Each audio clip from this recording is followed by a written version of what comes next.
the values of the game are unlike anything else. One more time, because we're going to go into that. Played the voice note, and it was, how'd you fancy going back to the Force for a couple of weeks to play against the Lions? And I was like, what? How are you not going to cry on the day? I don't know. I cry super. I'm a cry guy. I was retired. I was retired 3 weeks ago. Welcome back to another episode of That Backyard Property Pod. I have an absolute treat today. The guest we have today is slightly different to the property aspect we usually go through. We have Wallaby 949, Ollie Hoskins. Welcome. Thanks for having me, mate. I'm excited to be here. I'm excited to have you. We're going to go through rugby. Don't switch off if you are not a rugby or sports person, because there's going to be so much we tackle that, pardon the pun, that's going to be important for everyone. Whether that go through mental struggles, living out your own dream. As you said, if you're a 14-year-old and someone handed you what you've achieved over this period, you would have gone, I'll take that. Definitely. So, yeah, twice on a Sunday. We're going to take all of that. I love going into what a home means. I think this is a really good place to start for us today. What does home mean to you? Home. Peace is the biggest thing for me. I think as I've gotten older in life, I'm not terribly old, but as I've kind of matured in life, home is very much where I find peace. And there can be multiple sort of homes. For me, Perth is home. I was born here. But I've been in London for 9 years now, almost a decade, and that's very much where my life has been built, and I've matured and become an adult. And yeah, I find peace coming back here, seeing my brother, seeing my family, my niece, my nephew, that I don't get to see very often anymore. And physical home is London, where my wife is, my dog, my community, my friends. But yeah, peace is something that I search for in life, and I think wherever you find that sort of serenity and peace, that's home for me. And I'm assuming there's a fair few childhood memories of home, and it's a pretty tight family, right? Like what was that? So. What was that like growing up? Well, we were always kind of all our families. Both my parents are English, and most of our families over in the UK. So we were always that kind of sector of the Hoskins clan that was over the other side of the world. So we were very, very tight knit, the five of us. My dad worked away quite a lot, so it was kind of like my mum is a super mum. She was raising all three of us, and all of us are only 18 months apart. So we got Tobias, who's the oldest, then Sebi, and then me. So my mum had pretty much under three, while my dad's working away. And I don't know how she did it. I don't have kids. I've just got a dog, and I feel like it's so overwhelming. So my mum was like a super mum and just like glued us together. And we're still best mates to this day. Like I love my brothers. We don't get to see each other as much anymore. Our family's gone from being everyone like this to all of us separated all over the world. Like I'm in London, Tobias is here, Sebi's over in Brisbane. My parents are in Kuala Lumpur. We're all over the place, but we're still a really, really tight knit family. And yeah, Perth was our playground for growing up. It was just us three wrestling, beating each other up, playing rugby. The Perth has some amazing memories for us. It's a great place to raise family. Oh, absolutely. And like even Tob's raising his family here, like you just see how much fun they're having. What was rugby a part of your life throughout, or did it become something that happened in high school? No, it's a male Hoskins like rite of passage. So my dad played all his life in the UK, and then when he moved over here, he was playing. And as I said, especially when we were growing up, like there was not much rugby in WA. It still is AFL stronghold, but the Force weren't around, none of that sort of stuff. But it was always rugby.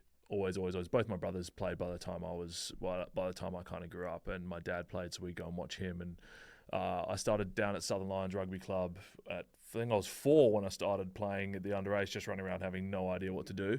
But yeah, I grew up on the sidelines of rugby field, either watching my brothers, watching my dad, and then as soon as I could kind of run around and sort of catch a ball, I was in there. And I've dabbled in a few other sports during primary school just to like play with my friends and stuff. So I did a little bit I think I did cricket for 1 season. I did soccer for maybe 2 seasons just to play with my mates. And then my brothers would tease me too much and call me Ronaldo, and then I quit soccer. And yeah, just been all in on rugby. And I'm very lucky that I found sort of my passion and my like life's calling at such a young age. I loved it from the get-go. And it helped that I was a much larger kid and stuff. So I'd always have to play like upper grade when I was growing up. So I would be 10 playing with the under 11s and so I didn't really play with my own age group because I was a lot bigger than everybody else. But yeah, rugby has just been a part of me for so long, since I can remember. What is it about? What do you love so much about it? I think this is actually something I've spoke to my wife about. I think if we have kids, I don't care if they're a professional rugby player or whatever, but I want them to play rugby, because I think the values of the game are unlike anything else.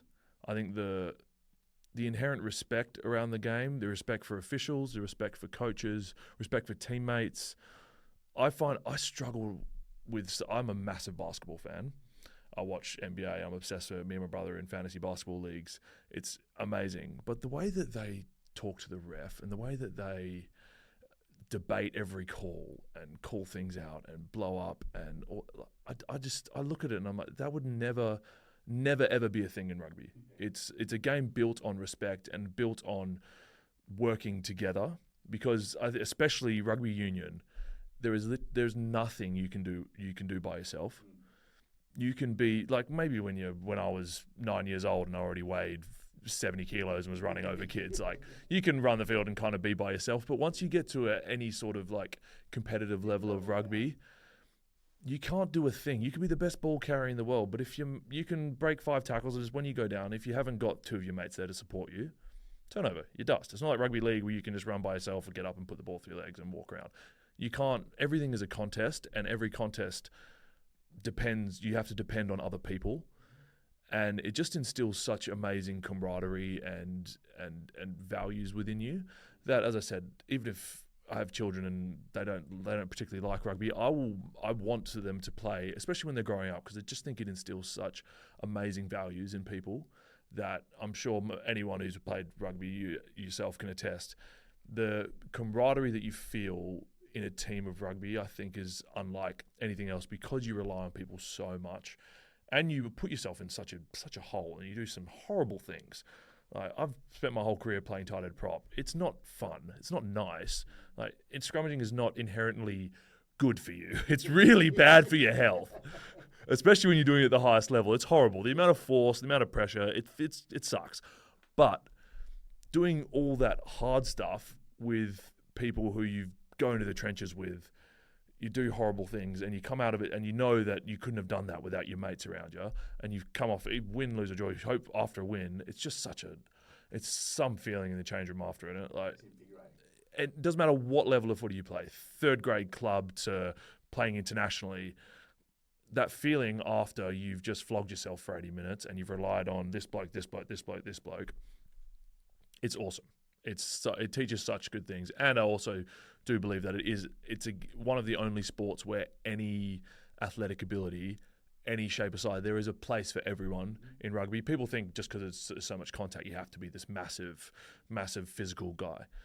Some of the best players I've ever played with playing professionally, and they're 75 kilo number 9s, and they're on the same pitch as 150 kilo props and 6'10" bean poles. Everyone there's a spot for everyone.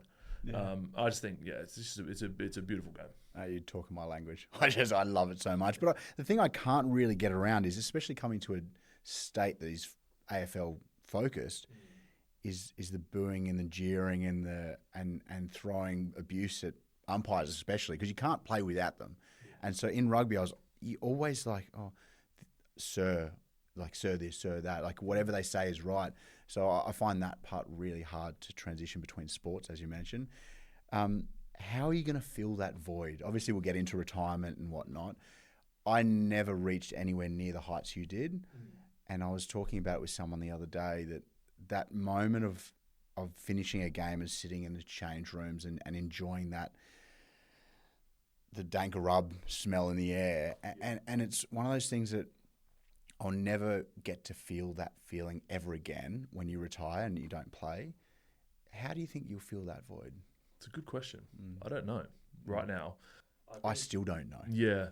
I think accepting the fact that I probably won't feel that again, because it is a unique thing, and it's something unique to team competitive sports, and as I said, especially rugby, because it's so difficult. I'm not sure if I can replicate it, and that's something I'm going to have to figure out. And it's a decision that I'm at peace with. I think I'm very, very fortunate in the fact that I'm sure we'll discuss my retirement a bit more in detail later, but I've made the decision on my own terms, very much on my own terms. I had multiple offers to keep playing, and I made the decision based on what brought me peace and what felt right. It wasn't financially driven. It's not something that's filling me with great anxiety and stuff right now, because I've come to terms with it. I made a decision quite early on, and I did it on my own terms. I didn't get injured, luckily. I didn't get tossed away and couldn't find another deal. I had options to keep playing, and I made the decision I thought was best for me and my wife and that sort of stuff. So at the moment, I've kind of come to terms with it, and I probably won't feel that level of camaraderie and just that feeling in the change room after a win is fantastic. But when you play professionally at the really highest highs, you realize that moment that you're chasing, it's such a small, minute part of the overall package. 99.9% of it is tough, gritty, unseen work, uncomplimented, unrelenting, no autonomy over life. Just, this is what you're doing, this is when you're doing it. You get 5 weeks off a year, and you get told a year in advance, these are your 5 weeks off. Every other day, this is exactly what you're doing. Every moment of the day, every moment of the year, bang, bang, bang, bang, bang. You sit and look at your calendar and be like, all right, I'm locked in for the next 47 weeks. This is what I'm doing on October 13th at 4 p.m. Okay, I can see I'm doing that there. And yeah, I know that that top echelon of playing in front of thousands of people and getting that buzz of winning and even losing with your mates, just feeling that sort of shared emotion, probably won't get that again. One more time, because we're going to go into that. You're playing this weekend. I am. So you get that last, hopefully a win, and this will come out after the result, obviously. Yeah. If anyone doesn't know, Western Force playing the British and Irish Lions. For someone that grew up in Australia playing rugby, I still didn't quite grasp the magnitude of the British and Irish Lions until you speak to someone that is from the UK or Ireland. Yeah. And it's almost bigger than the World Cup for them. That's the magnitude, and there's probably 40, 50,000 supporters coming over to watch this. You're getting a chance to play on Saturday. Yeah. How did it come about? What does it mean to you, and how excited are you? How did it come about? I have no idea. I was retired 3 weeks ago, and I was ready to start my next chapter and get a voice note from my agent. And I thought it was going to be him saying, mate, it's been great working with you for all these years. All the best for the rest of your career, all that sort of stuff. Done and dusted. And I played the voice note, and it was, how'd you fancy going back to the Force for a couple of weeks to play against the Lions? And I was like, what? And it's like, yeah, they've had a few injuries at tight head, and they want to bring you over for one last game against the Lions. And I could not have said yes quicker. Obviously, there's a few logistics to work out with the wife and that sort of stuff. It happened very, very quick. She's expecting me to retire, and then all of a sudden I'm shooting off for 3 weeks and leaving her at home with a German Shepherd while she works 12-hour shifts. Get the mouth guard out. Yeah, I was like, it was a little bit of she's awesome, but yeah, it was a little bit of logistics to sort out. But for me, yeah, it's just I didn't really get that opportunity to have a last game. So my last 2 years of my career, I was with Saracens. It's one of the best clubs in the world. I played with some of the best players in the world. 3 of them actually playing for the Lions. So the captain Marrow, Itoje, Ben Earl, and Elliot Daly are playing for the Lions. And I told them I was going to retire in January, and we still had about 6 months left of the season or so. And they kind of agreed that they're going to prioritise guys who are here next year, and they wanted me to take on more of a sort of a mentorship role. So I knew I wasn't going to play pretty much for the rest of the season unless there was a bunch of injuries. So I kind of transitioned more into a role of prepping the team who were playing and mentoring younger boys and stuff. So when the season finished at Sarries, it was just kind of my career finished, and my last game was in January in the Premiership Cup, which is like the FA Cup for anyone who understands the football. It's kind of like it's a smaller league that you play when the internationals are away playing Six Nations, that sort of stuff. And it was actually at number 8 because I didn't even play tight ends. I haven't played tight end for a game since November, but I've been training for a while, so I'll be fine. And my career just kind of ended. And I was fine with it because I'd made the decision. And then this came up and I was like, wow, I get to not only get one last game, but get a paid trip home to play in front of, at Optus, against the Lions, which you said is like, it's a once in a generational sort of game. They only tour every 4 years. They only come to Australia every 12 years. So most people, their careers just don't have the timing that you could play. And yeah, for me to be able to come home and have my brother be in the stands and play at Optus, back in a jersey that I adored, and I still do. Before I played for the Force, I was a fan. Like I was a little fanboy of them. I had jerseys hanging up on my wall. I signed in the academy in 2007 when I was 14, and managed to play for them 26 times. And then before I moved over to the UK, and I was just like, the Force of my life, you know. And then I've moved on to the UK and created amazing memories. But the Force were where my love of rugby really exploded. And to be able to come back and play for them one last time, and this is coming out after the game, so I'll be able to say I'm starting on the weekend. And for me, I had 26 caps for him. Every single one of them was off the bench. I've never started for the Force before. Never. I had 26 games, all off the bench. The most minutes I got to play, I was really young. I played when I was like 20, so I don't know how I played, to be honest. I had no idea what the hell I was doing in tight end. When I look at myself now, 12 years on, compared to where I was then, it's like chalk and cheese. But yeah, I had 26 games, all off the bench. And to come back and be able to have this opportunity to play against the Lions, which is the pinnacle. They're like a super international team. They're better than an international. They're like the best of the best of the best. And I get to play in a jersey where my love of rugby really, really was like born. And to be able to play against the Lions at home, it was just one of those, another thing where I just looked up to the heavens and was like, something's up there. I'm like, you've orchestrated this beautifully. You know, you couldn't think of anything better. From one soft crying teddy bear to another, how are you not going to cry on the day? I don't know. I cry super.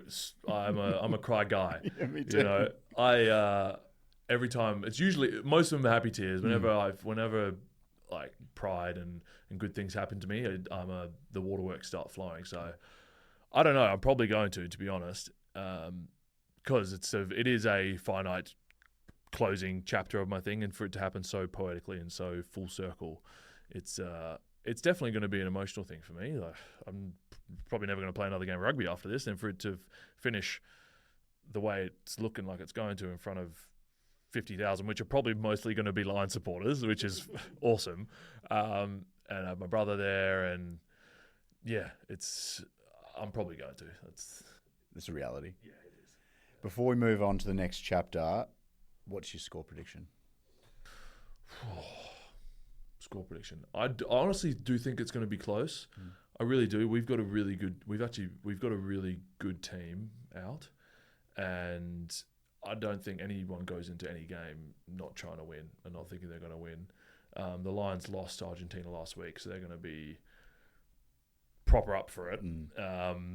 So they're going to be going, and I think they're probably going to pick their full test team, because last week they didn't have the Irish boys who played for Leinster or the Leicester or the Bath boys and stuff. So they're going to go all out. But honestly, mate, I'll back us to keep it close. I'd say win or lose, I'm not 100% sure, but I honestly don't think it's going to get more than 10 points either way. Western Force 28, Lions 26. There you go. That's mine. If we do that, oh my Lord, I'm flying back out to London on the Sunday. Me and Tobias, we are not sleeping. Yeah, I'm going to be going into that flight flying. Oh, Anyway, I'm excited for you. I can't even imagine the emotions you're going to have on the day. Talking about emotions, talking about crying, let's go into the Wallabies. You'll be etched in history as being a Wallaby, and something you probably didn't realise was ever going to be possible. And I'd love to talk through that manic 48 hours that you had and everything that it brought up. What was it like? I was actually I was caught up with one of my schoolmates today, this morning, and I was chatting about how fortuitous that opportunity was, but it was also like a sort of manifestation of me absolutely just like flogging myself and committing myself so hard to something for so long, since I was a 14-year-old kid pretty much. I was manically dedicated to being a professional rugby player with this one goal of playing for the Wallabies. And I thought when I started I was going to do it 100 times. I thought I was going to play for the Force. I was in the Force Academy. I'm from Perth.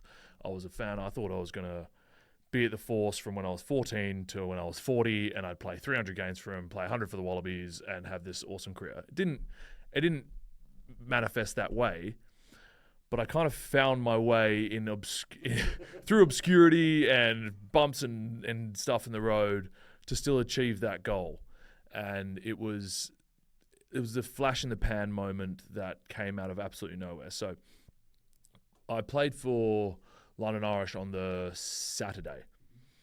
We played against Saracens, the team I just finished up playing for, and we had this awesome game. And we were down by like, I think 27 points with a red card, and we came back and drew in the last play of the game. I came off the bench, and the last 30 minutes we scored like 5 tries with a man down. It was mental.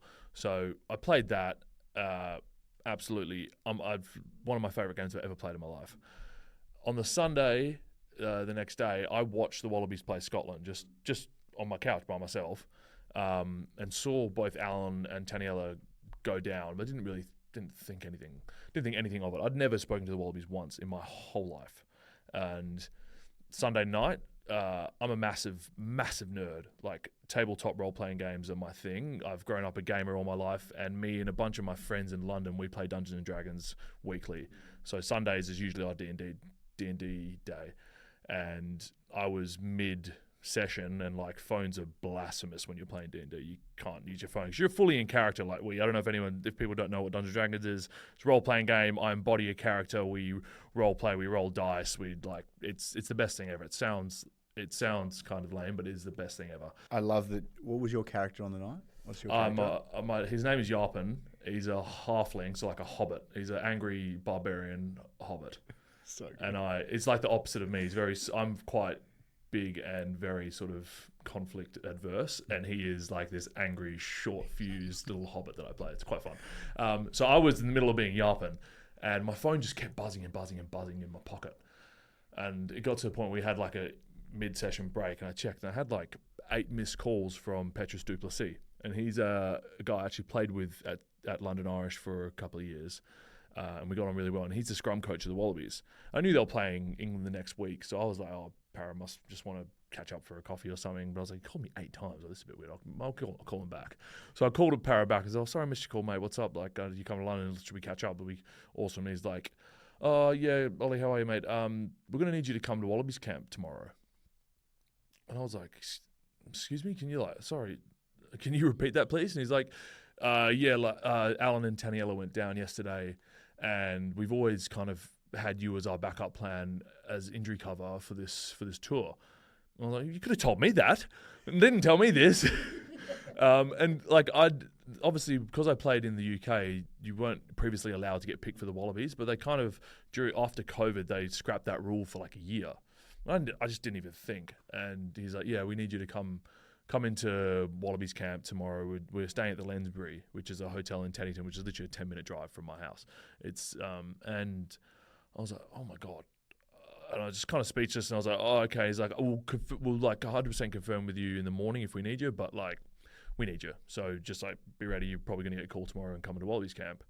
So yeah, I hung up the call, went back and tried to keep playing D&D, and I just couldn't function. So I was like, boys, I'm sorry, Yarpen's tapping out. We're going to have to cut this session. And I told everyone, and they were like, oh my God, this is incredible. So we like cut D&D short. That's how big a thing it is.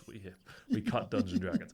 And I was walking home, and I called. So my parents obviously live in Malaysia, which is on the same time zone as here in Australia.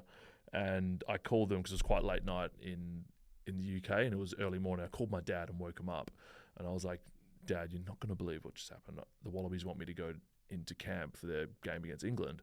And my dad, being a crazy England supporter, he still supports England over everyone. He's like, "What? You're playing for England?"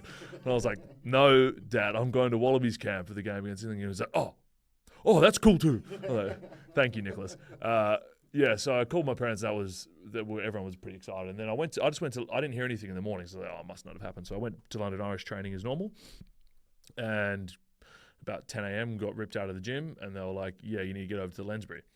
So I was like, "Oh my God, this is mental." So straight away, I went and spoke to a few people, spoke to my sports psych who was there, someone who's been really influential in my career. I went and told Mike, and like hopped in the car and just started blubbering already because I was like, "Oh my God, this is happening." I couldn't process what was happening. And yeah, drove to Lensbury, rocked up, and didn't have any kit. I was just in full London Irish kit. Didn't have anything. I rocked up, didn't really know who to speak to. I spoke to the concierge. I was like, "Where are the Wallabies?" And they're like, "Who?" I was like, "I'm part of the team, I guess." And just like, he's like, "Okay, the team room's down that way." And I walked into the team room and a few of the boys were there, and I was like, didn't really know who to speak to. And then the team manager came out and chatted to me and stuff. And then that afternoon went into training with them.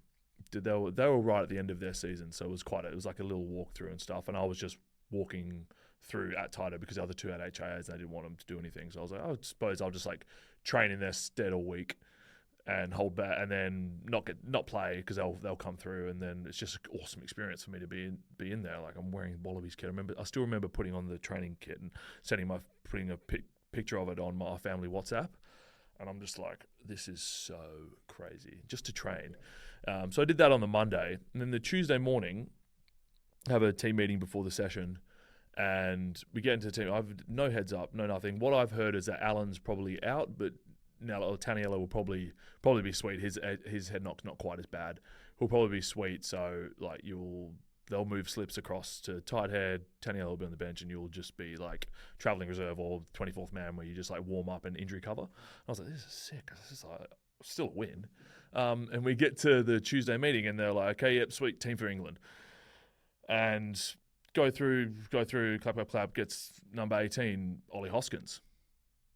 And I just like stood there for a bit, and there's a video that went kind of viral of this thing. I didn't even realize the guy was filming, and I'm sitting there, and he said Ollie Hoskins, and I just like, you can see me just do this like, whew. And I sit there, and I'm like, for lasts about 3 or 4 seconds, and I'm just like, can feel this thing swelling up, and then I just start blubbering. I could not process how I went from playing for London Irish less than 48 hours ago to being named to play against England for the Wallabies.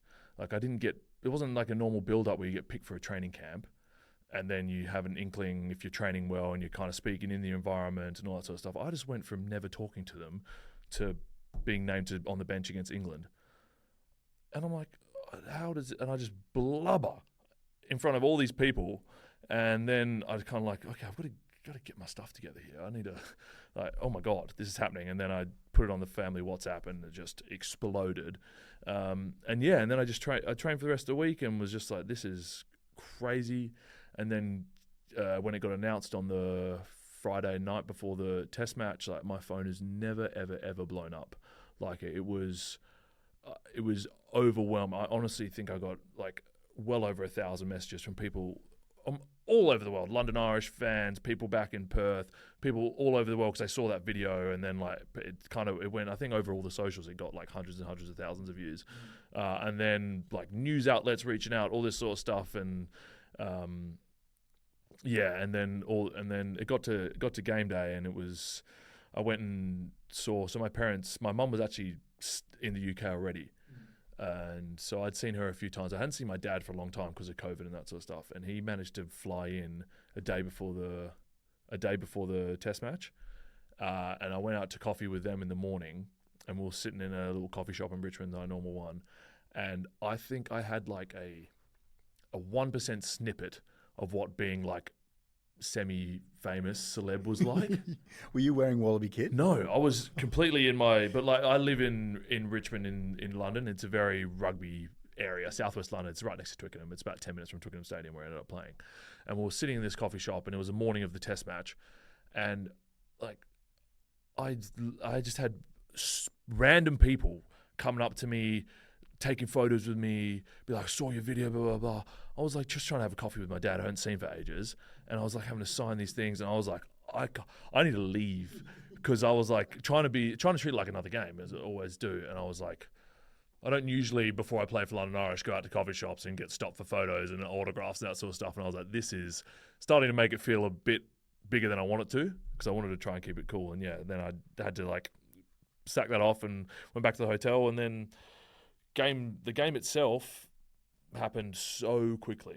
The warm up and the experience pre-game was something that I'll never ever forget. I remember running out to just pull the national anthems, and when people, this is probably one of the only times I've ever really experienced like almost like an out of body experience. I just ran out and the fireworks, and I looked around to 88,000 people. This is Twickenham. At Twickenham, and like this is literally 10 minutes from where I live in London. So like my wife got there. I had friends there. I had both my parents there. I was like, this is like a home game for me.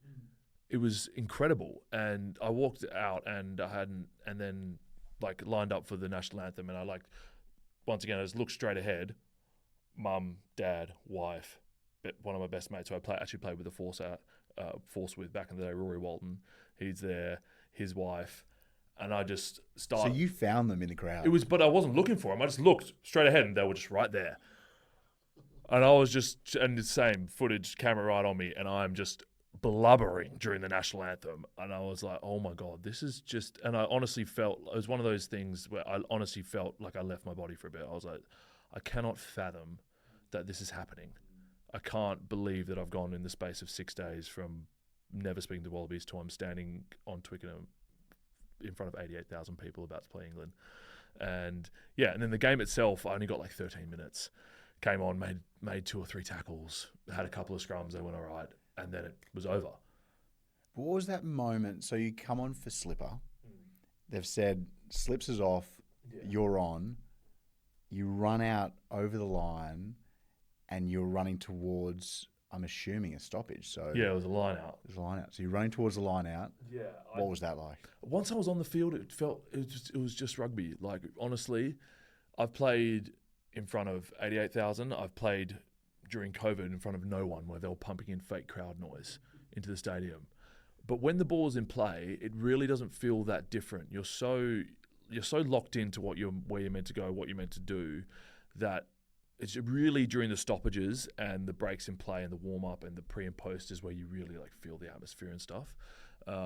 So when I was out there, it was just like another game. And I luckily, like, my first involvement is first line out, they crashed up midfield, I go around the corner, and then me and I think it was Rob Valentini, we absolutely smoked Courtney Laws and get a turnover and stuff. Courtney Laws is a big man. Yeah, and we got we had a really positive first involvement. I was like, oh yeah, sweet, I belong here, I'm sweet. And then I just played. And like we were kind of still in it then, but we were down by maybe 12 points or so, and we tried to come back, and they scored late, and we ended up losing. But it happened so quick. It literally felt like I got on, made a couple of tackles, had a couple of scrums, cleaned 1 or 2 rucks, and I looked up and it was like 79-58, and I was like, oh, that was quick. That's a lot of emotional build up for 13 minutes. But it was just like that happened, and then same thing afterwards. It was just interviews, TV cameras, that sort of stuff. Because I was like the flavour of the week with this video and stuff, they all wanted to interview me and that sort of stuff. And there was still some COVID laws around where you technically weren't allowed to go to the crowd and like see your family and stuff. And honestly, the team manager told me not to do it, and I just did it. I went over and found my dad and mum, gave him a hug and stuff. It's one of my favourite photos ever, and I still I actually saw it the other day, and it makes me a bit emotional looking at the photo. It's like me hugging my old man. There's 2 photos, me hugging my old man and him just like giving me a kiss on the head, and then me walking away and my dad looking at me crying. And I was just like, I don't care if I get a COVID fine. I was like, that was worth it. It was that moment was just like so cool. And it was one of the only times my dad's ever worn a Wallabies jersey. It was quite funny. He was in Twickenham wearing Wallabies kit. Even when I played for Australian under-20s and I like played against England under-20s and stuff, he'd literally call me the morning of the game. He's like, I hope you play really well, son, but I hope England win. He's like devout, held on to his Britishness this whole time. He like brainwashed me to buy some of my brothers and stuff for 2003 World Cup. We were kids. We supported England during that because my dad, we just did what at least you won. No. I was happy when Johnny Wilkinson hit that kick.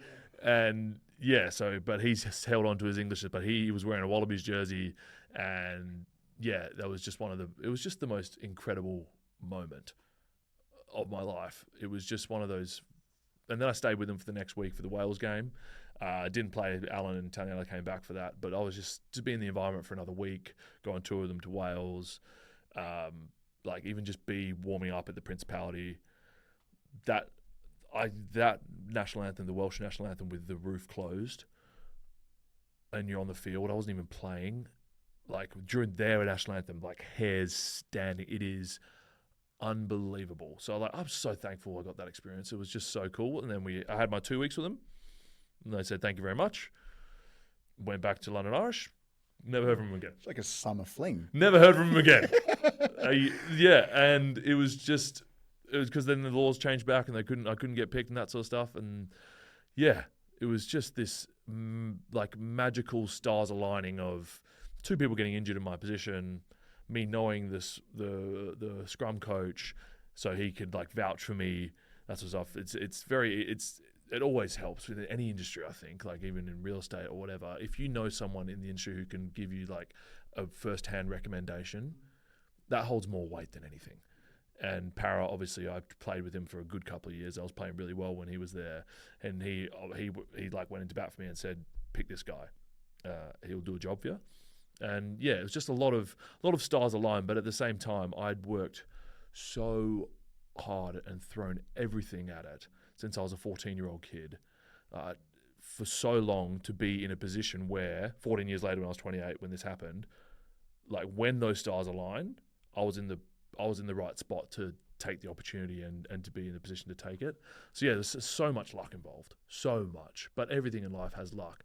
And I just it was just a culmination of honestly half a lifetime's worth of work and sacrifice for me.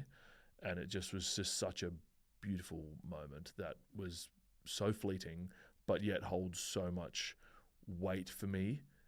And now, yeah, I'm Wallaby 949. Forever. 13 minutes, forever. Me and my wife just bought our first place in London last year, and in the living room, I've got my Wallabies jersey in a frame with my cap there, with a plaque and 2 photos of the game and stuff. And I'm not kidding you, probably I reckon 3 times a week, I walk into my living room and I look at it and I'd stop for a second and I'm just like, it's still really, when I stop and think about it, I'm like, oh my God, that happened. It still hits me. And me being at peace with my retirement, a lot of it comes down to me having achieved that, even if it is for 13 minutes. So I do think that if that hadn't happened, I probably wouldn't feel as comfortable retiring now, because that was my ultimate goal. And that 13 minutes brought me so much fulfillment and peace that it's made this transition a lot easier, yeah. They say luck is where preparation meets opportunity. That couldn't be more true for you. Yeah, and I understand that a lot of dominoes had to fall my way for that opportunity there, but I prepared for that moment for so long. And I've got a photo of actually a text I sent my brother when it was during COVID, and I was going through this like dip in my form in my career, and I was really, really, really frustrated with where I was at. And I remember one of my mates owns a gym in London, and just before everything locked down, he was like, you can just take this rowing machine and this pair of dumbbells and stuff for your house. And I lived in a little 1-bedroom flat in London. Space is not vast. Everyone's stacked on top of each other. So I took this rowing machine and lugged it up the stairs to my apartment and like put it up against the wall, and I had this like alleyway kitchen that I'd like fold it down into, and I would just flog myself every single day in this rowing machine and one pair of dumbbells, and I just like make up the most heinous workouts. And I like felt our downstairs neighbors were hearing this like every morning, and then me doing like burpees over a dumbbell and dumbbell things in my living room, and I'd put like pillows down from the couch to put the dumbbell down on so I wouldn't smash the floorboards. And I was just flogging myself every day, just because I was like, I need to, like, this is a period I viewed where everyone else would probably be switching off. And I was like, no, I'm going to come back in the best shape possible. I'm going to come back a killer. And I remember texting Tobias, and I've got the screenshot of the text being like, I've got 2 years and I'm going to go, I said hard as I'm going ham for the next 2 years, and I'm going to play test match rugby. Like, I'm going to leave no stone unturned. If it doesn't happen in the next 2 years, like, okay, I've given it my absolute best shot. And if my career was still going the way it was going, where I was just full of frustration and doubt and stuff, I probably would have retired earlier, because I was just like taking a mental toll on me. And yeah, honestly, I gave myself 24 months, and that was probably like 21 months in, this came and it happened. So manifestation. I don't know. I'm not really a spiritual manifestation guy, but there's an example of, it's just like, I just had this timeline. Then I was like, I already was throwing everything at it, but I'm like, I am going to another level. And that, along with the work with the sports psych and stuff, it just kind of flipped my career, and yeah, just put you in that place where when opportunity comes, I was prepared. In the context of retirement and rugby, how do you want to be remembered?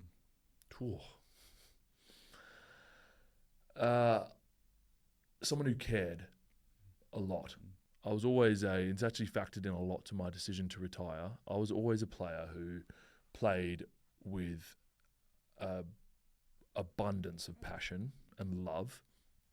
As I said, at the Force were my life. Like, when my Tobias and my parents were involved in getting the original bid to get the team here. They created a 5,000 person human sign at Subi Oval saying Super 14 for Perth, and that helped us get the original bid over Melbourne. My mum did it selfishly because she didn't want her boys to move over to the Eastern States to have to be professional rugby players. But for us, like, we were involved in getting the Force here, and then when they were here, I'd go to I still remember going to that first game in 2006 at Subi Oval. I remember being in the crowd when Cam Shepherd hit that kick from the sideline to win our first ever home game against the Hurricanes. I remember all that. And then when I got into the academy when I was in 2007, when I was 14, I was just like force and rugby obsessed. Like, my happiness or sadness depended on whether the Force won or lost, and we lost a lot, so I was sad a lot of the time. And then I managed to work my way from a fat kid joining the academy when I was 14 to playing for him when I was 20. And I was young for a tight head. I didn't really know what I was doing, but the coach at the time believed in me and saw something in me. And I was still on a wider training contract then. So I probably came in that preseason. It was my second season training full time with the first team. First year was like as an academy kid who trained full time, and then I was on a wider training contract. And I probably came in that season, the start of that preseason, like fifth choice tight head maybe. Same sort of thing. I was just like, I am going at this. And I managed by the end of preseason to be second choice and on the bench. And I played every single game that year off the bench. And I just played with this love and passion because I just loved the club. And every game I wanted to win so, so badly. And I carried that my whole time through the Force. And then when I left in 2016, it really hurt me. Like, the Force didn't re-sign me. Being the coach kind of had a bit of a falling out, and they didn't re-sign me, and that really hurt because I love the club so much. And I went over to the UK. I would have got a British passport, and the idea was to go there for 2 years and learn to scrum and come back. But I went over there and joined London Irish, and honestly, I developed the love that I have for the Force.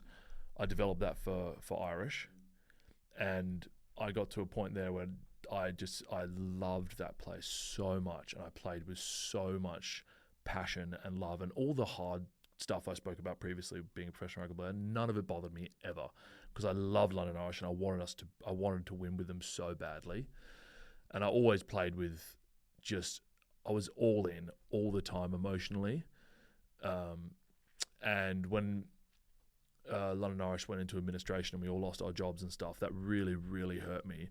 And I moved to Saracens, which is an amazing club full of awesome people, so high performing. Just the people there, they support you so well. It's the most professional, well-oiled machine. It's an incredible place to work. There's no surprises for their success. None at all. Everything is mapped out, planned. It's absolute privilege to have played there for a couple of years. But in saying that, I just didn't have that passion and that love there. It felt very much like a job. And rugby never felt like a job for me. It felt like I was one of those lucky people who got paid pretty well to do the thing that I loved more than anything. Yeah. And once it became a job, all those really hard things started to become a lot harder. And it got to the point where I'd like be sitting in my car before a session and be like, oh God, how am I going to get up for this? And you're like, you're not doing it out of love. You're doing it out of muscle memory. You're doing it because you're obligated to. I've always been this way. I try, and physically I go and I rip in and all that sort of thing. But I always had to force myself to do it. It wasn't this is just who I am. I just do it because I love it. So, and as soon as that sort of passion went, I thought I made the decision that although physically I could keep playing, I don't really want to. So that's a very long-winded way for me to answer the question of I want to be remembered for the guy that really, really cared and loved what he did and loved the places he played for. And when that love wasn't there, decided that it was time to move on to something else where I could find that same love. And I cannot wait to see that next chapter. I can't, like, if you put that sort of same effort, determination, and care, what you do next is going to be amazing. Going on the mental side of it, and I know that you had a bit of a revelation around being a process rather than results driven. How did you come to that point, and how has it changed your life? I came to that point through a long sort of period of my career where I really struggled with the main point of my job, which is scrummaging. I grew up playing number 8. I love ball carrying, I love tackle, I love all the stuff, all the fun stuff about rugby. And I got moved to tight head a bit later. I think I was about 16, maybe 16, 17. I got moved to tight head, and I never really got scrums. I just kind of did them because they were part of the thing. I just did them because I needed to do them to do all the other fun stuff. And that was where ultimately I fell down at the force, because same thing, I'd kind of just survive scrums, or they'd be average. But if I got some good ball carries and made a bunch of tackles, so I'd come off the pitch being stoked. And the coach kind of got fed up of me not having that sort of dedication to scrums as I had to everything. Like I'd finish training and be like, oh, I'm going to do extra running, extra conditioning, because I want to be super fit so I can carry heaps. And he'd be like, no, mate, you should probably be over there doing some setup work and like getting connection with your hooker and learning about all that stuff and be on the computers looking at opposition props and stuff. But I was like, I don't like that, so I'm not going to do it. And I was okay scrummager, but I was never very good. And I went over to the UK to learn how to scrum. And you learn to scrum there. You really learn to scrum. I think I went over there at about 117, 118 kilos, super fit. Day one, I was beating a bunch of the back rowers and centers and stuff. And the yo-yo test was the fitness test we did back then. And they were like, who is this kid? And I was just like, I had great skills, all that sort of stuff. And then we get to our first unit session, and I was getting melted. Like, oh my God. I remember you just scrum differently in the UK. And especially my first season there, we were in the championship, which is the premiership. We'd just been relegated after when I signed. So we're in the championship. And I walked over there being like, I've just come from Super Rugby. My last game for the Force was like against the Blues at Eden Park. And now you want me to go and play in the championship? I'm going to dominate. This is amazing. I rocked up with like super fit, 6 skills, and we get to the first unit session, and we're doing these like long isometric scrums where we fold in and we just sink and the pressure builds and you have to hold it for like 30 plus seconds. And I remember doing my first one of those, and about 5 seconds in, the loose heads kind of got under me, so I'm getting like more and more lifted up like this, and like pressure on the back of my neck, and I can just see my vision starting to go more and more and more, and I just like get popped out the top, and I passed out, and I kind of like come to, and I was like, oh my God, what just happened? And then they just like, all right, go again.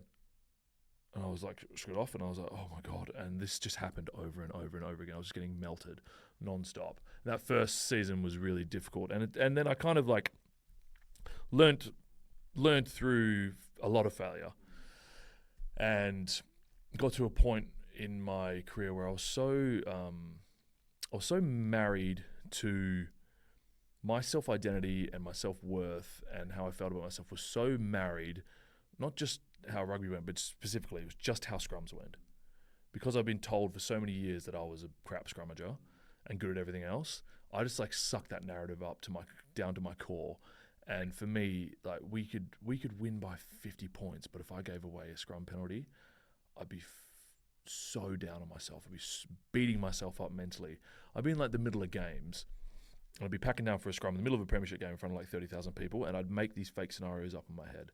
I'd like be and on the crouch, I'd be like, if you give away a penalty this scrum, you never play for the Wallabies, or your contract's going to go. And I thought that was motivating myself.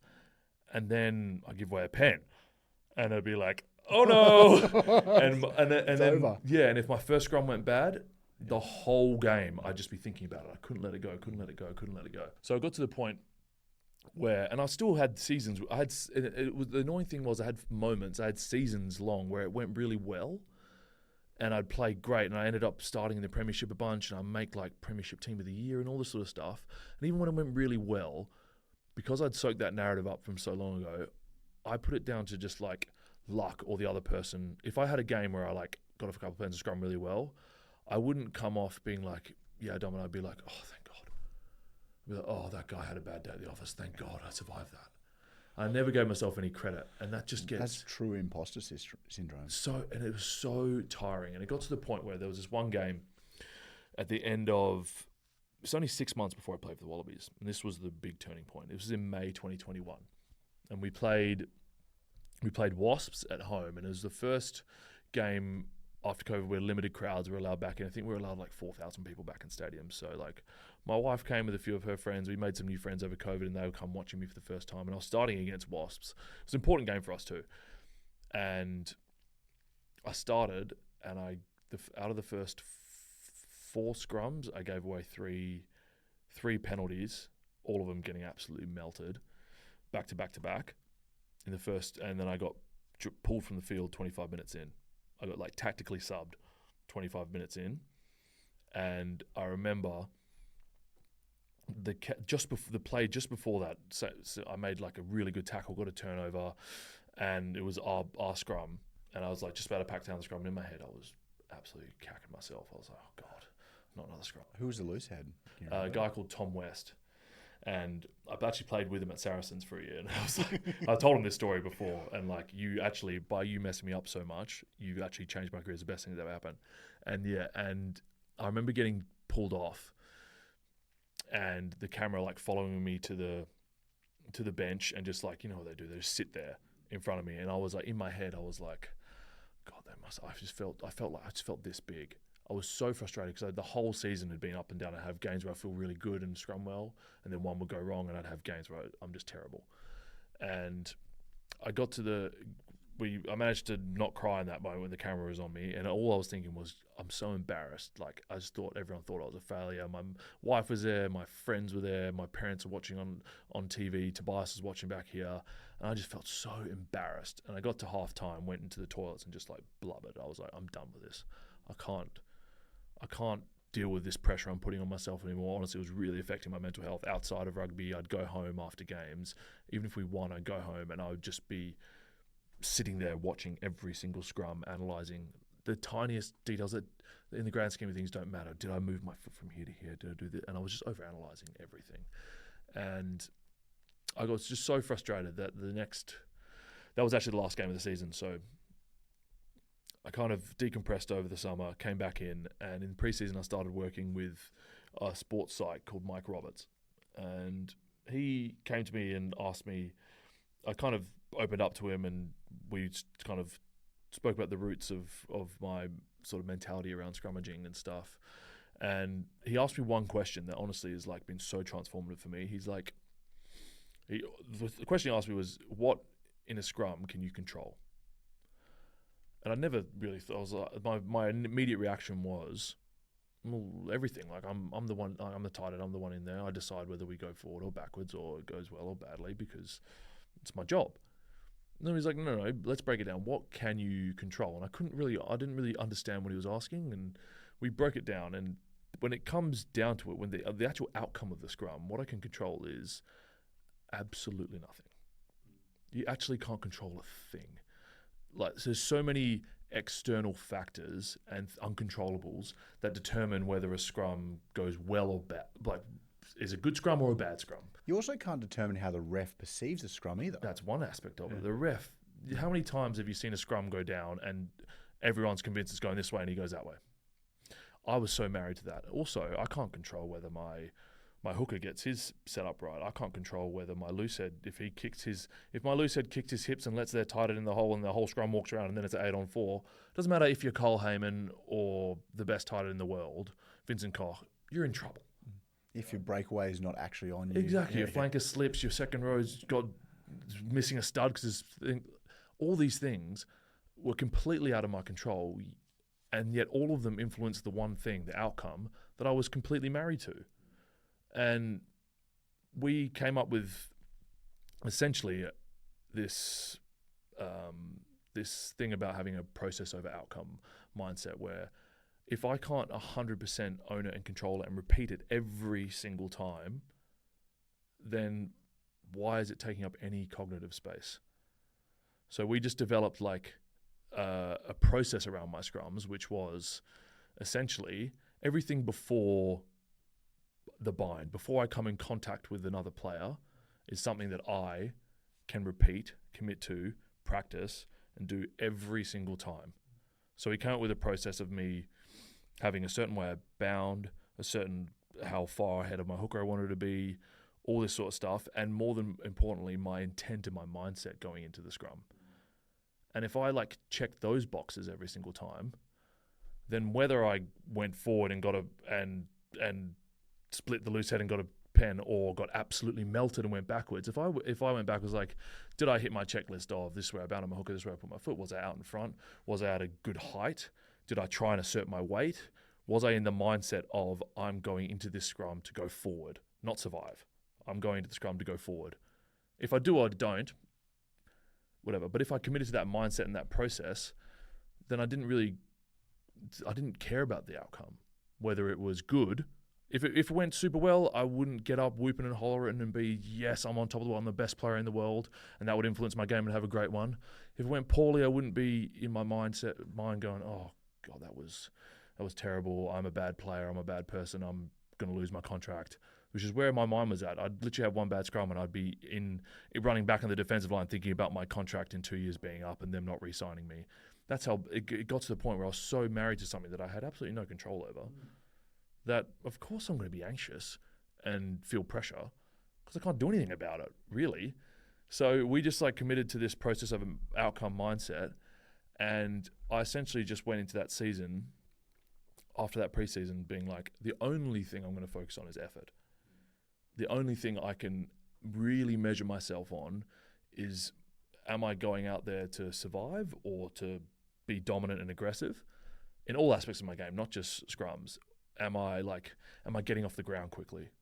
Am I chasing kicks as hard as I can? Yeah, am I working back?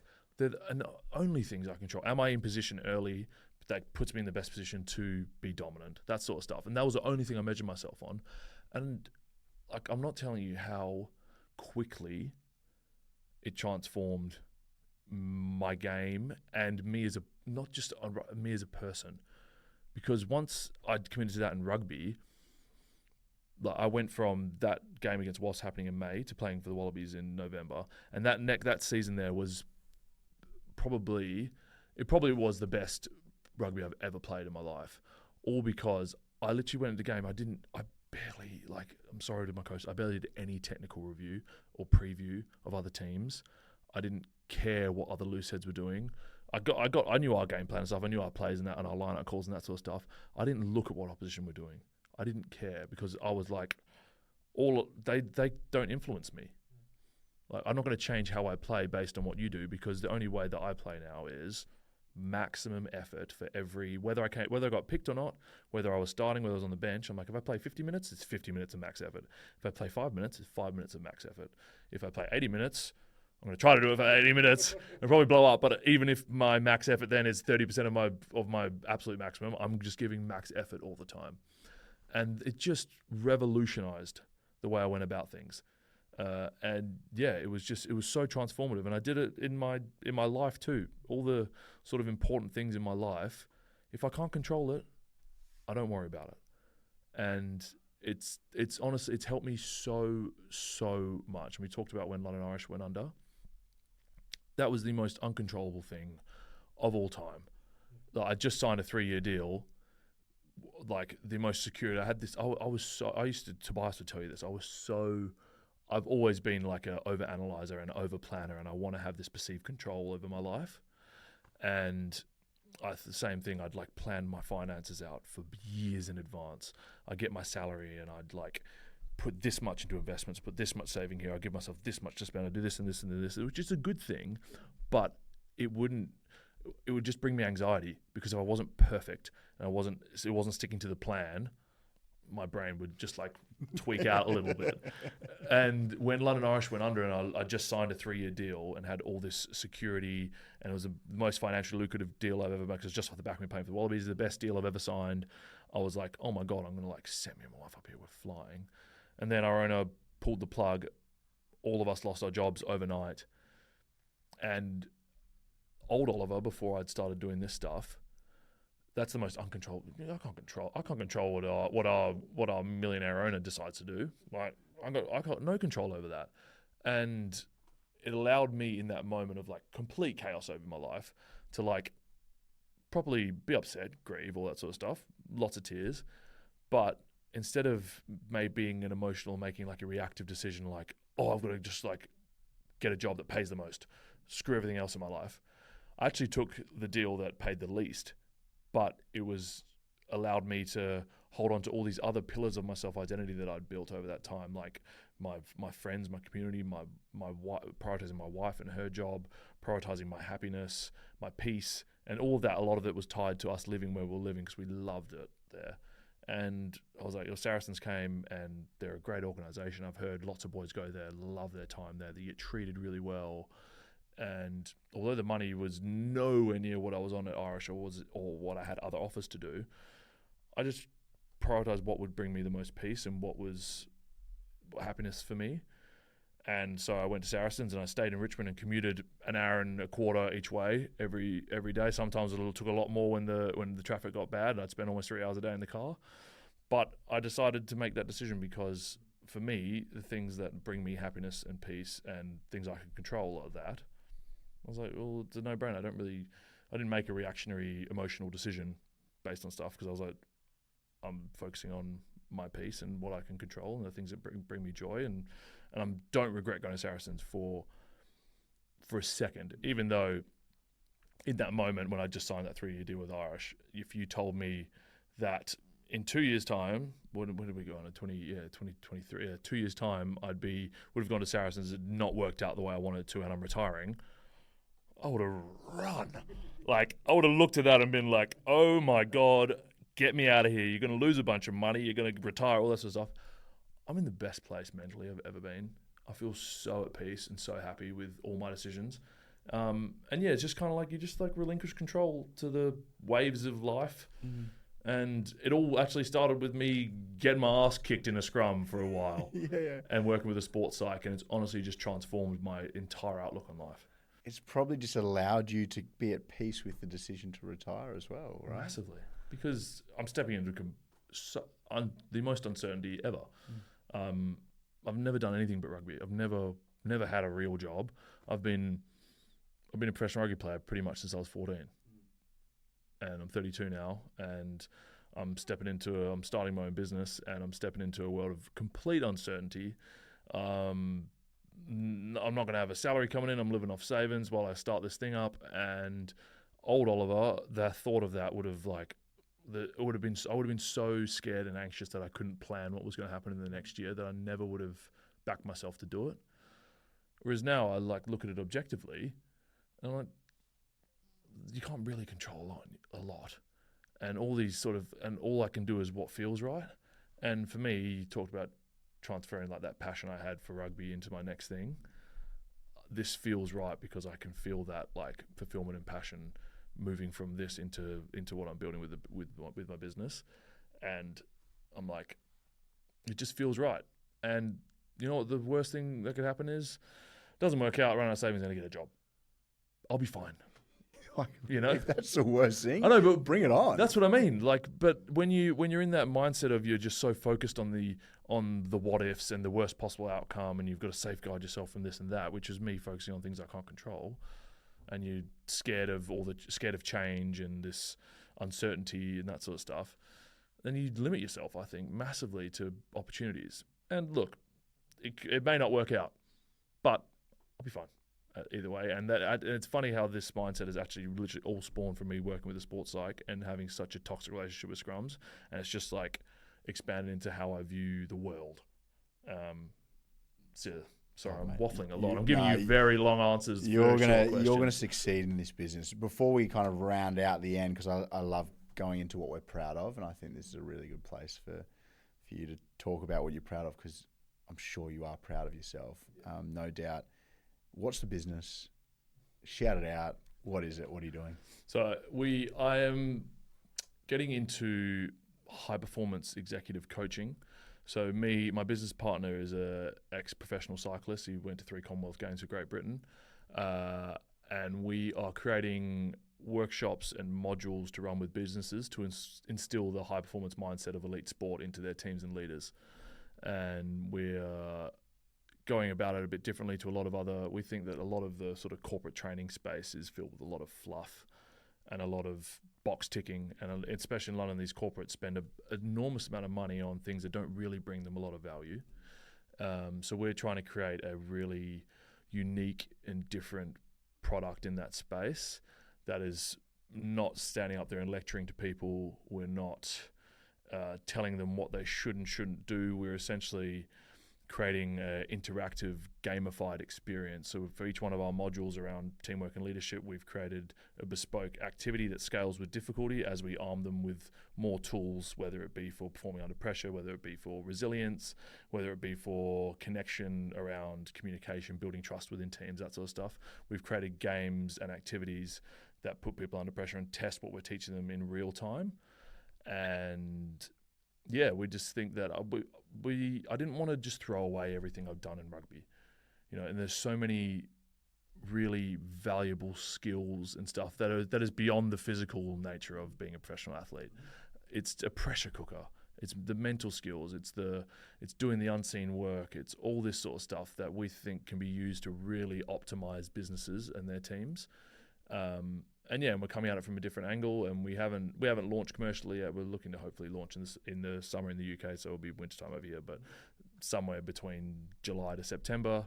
We're in the process now of just building the modules, building the product, getting our name out there, and trying to figure it out. We don't even have a name right now. We're doing branding and all the stuff at the moment, but we've got an idea, and I've been doing this probably part-time, building the foundations of this since about February. So I've been juggling this a long time with full-time rugby. I was meant to start working on this full-time in June, and then this opportunity to come back to the force spot. So my business partner's like, sorry guys, I'll do what I can from over here, but I've got to just do this like last little hurrah, which they've been super supportive of, which is great. I just feel like professional sport is a pressure cooker of intensity, and we can take a really cool lessons from that and package it in a way that is engaging and authentic. We've lived these experiences. Like the thing that gives us authenticity here is that like we have been resilient in the most pressure cooker environments. We've performed under pressure. We've communicated with teammates, whether it be in professional cycling, which is actually an inherent. Before I spoke to James, I didn't realize how much of a team sport it is. All about self-sacrifice, all about knowing your role. More so than any other. That's what I mean. You think it's this individual sport. It's so tactical. It's so team-based. They sacrifice. The whole team works just so one bloke can win. They all flog themselves just so so one guy can win at the end, and therefore the whole team wins. All these things, and we're trying to package them into really cool things, optimize people, whether it be teams and leaders, and go to businesses and see if they like it. So we're going to see if it works, but we're confident in it, and we're both throwing everything at it. And yeah, I feel really passionate about what we're doing. I love imparting wisdom and trying to help people. I've got a degree in psychology and counselling that I did whilst I was playing, and I've always had an inherent want to help people. And this is something that I'm really passionate about, and I want people to be the best versions of themselves. And I think this is a really cool, unique way to do that. Mate, that is so exciting. Yeah. That couldn't sound anything more like skill stacking of everything you've developed in your life in rugby to then impart that on other people. Massively, just because the mental aspect has just been the biggest differentiator between me and when I was a good professional rugby player who was floating in and out of teams and getting picked some weeks, getting picked another, to me getting to a place where I was starting week in, week out in the Premiership, playing international rugby, and not too on her. When I was at my best, I was one of the top 3 player in my position, I think, in the Premiership. I was making team of the season, that sort of stuff. And the top 2 inches were the overriding thing that made the biggest difference in my career. I was always fit and strong and that sort of stuff, but when you really get your mindset and your intangibles sorted, I think that's a differentiator, and I think it could be the same in business. It definitely is. Yeah. It definitely is. Rounding out everything, I've loved having you in today. Like, you just the stories, just the emotion and the care. Like, no wonder that's what you see yourself being remembered by in terms of rugby. Being proud of ourselves. We don't talk about it enough. We don't champion ourselves. As you said, you watch the NBA. Talk about championing themselves. Yeah. They do that in overdrive. Yeah. We don't do it. Tall poppy syndrome. Yeah. Tell me, what are you most proud of?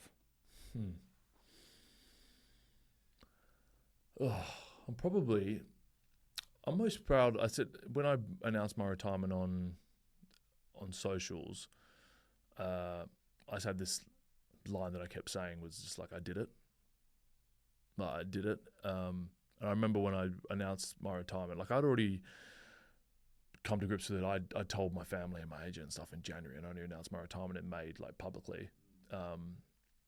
And once again, I just turned into this. I was just like this emotional wreck for the day, because I just felt this overwhelming sense of pride that I did it. Something that, like, I remember the conversation down at back where, I don't know if you played juniors at Britannia Oval and Britannia. No, I played in juniors in Darwin. There you go. So there was like Britannia in like, it's like near Leaderville and stuff. This oval where every single junior from like under 8s to under 14s would play on a Saturday. I just grew up at that field. Like I'd played under 8s at like 7:45 in the morning, and then watch my brother play at 10, and then watch Tobias play under 10s or something at 11. And I just remember standing on the sidelines. It's like one of my earliest core memories. My dad and me and Sebi were watching Tobias play, and I remember I remember looking up at my dad and be like, oh yeah, Dad, I want to play for the Wallabies one day. And it's like a core memory for me. And yeah, I did it. Like I actually did it. And I had an amazing career. I played over 250 professional games. I played for my hometown team, which was my dream as a kid. I played for my country. I went to 2 junior World Cups. Played over 170 games for London Irish. I was one of the top 10 most cap players in that club's history. Played for Saracens, which is one of the best organisations of all time, one of the most successful clubs of all time. I played with the likes of Owen Farrell, Mario Toje, Jamie George, Benel, like Juan Martin Gonzalez, Lucio Cinti, like all these just ridiculously talented players. And I played with and against the best players in the world. And at various points in my career, I think I was as good as any of them. And for a kid from WA, like there's only now, I think when I played for the Wallabies, there was 2 WA-born Wallabies ever, and now Carlo Tizzano is the 3rd one. But yeah, it's a pretty small group of people who've achieved what I've achieved, coming from where I'm from. And yeah, I honestly, I feel so much pride that I did it, and did it in the way that I did, where it wasn't all smooth sailing. In the initial, when I was younger and making all the state teams and Aussie 20 and stuff, I thought it was going to be just this linear trajectory of going up and up and up. But that just like, there was so many crashes and so many times where honestly I was on the brink of just like throwing in the towel, and kept going and managed to find a way to achieve my dream. And yeah, I'm immensely proud of myself for that. It's pretty cool. Mate, you give me goosebumps talking about how excited you are. This weekend, I'm just so thrilled that it's like this almost crescendo, and what will be. That's okay. Yeah. But you get the chance to stand there with the British Irish Lions there, looking up, seeing family, seeing Tobbs, and just that beautiful moment. So in the sheds afterwards, I imagine you're just going to lap it all up and drink the Kool-Aid. So yeah, there'll be a few Kool-Aids drunk. But my brother's going to come into the sheds and stuff. We'll have a few beers, and it's just going to be a lovely way to really have that sort of finite closure. Like it's a Wednesday now. I've got essentially 3-4 more days of being a professional rugby player, and then I thought this had come and gone, and this has popped up, and it just feels right for it to have a finite stopping point. And for it to be here at this game for this club at Optus against that team, like it's just, as I said, and once again it comes on the back of people being injured in my position and me getting a call up. But once again, I've worked my whole life to be an opportunity to be in the spot where I can answer calls to these things. And I mean, I've lost a little bit of weight since I stopped playing. Since the end of my first career, but yeah, I'm excited, man. I'm really excited. It's going to be an awesome occasion, and hopefully we get the job done. Yeah, you will. You deserve this, mate. Either or, no matter how it goes, I'll commit and give my best effort. My lungs are going to be burning. I know I haven't played for a little bit. I'm going to be in a hole, but I promise, no matter what happens, I'll give my best effort and go out the way I kind of always have played, which is just hopefully with a bunch of joy and fun and a whole lot of effort. And if the outcome isn't what it's meant to be, then it's all good, mate. I'm proud of myself regardless. What a career. Thanks for coming in. I cannot wait to watch the journey of this new business. I'm so excited, so thank you. Thank you so much for listening and being a part of our community at That Backyard Property Podcast. We would love it if you could like, comment, or even share with a family member or a friend that might get something useful from today's episode. We can't wait to see you again next Tuesday.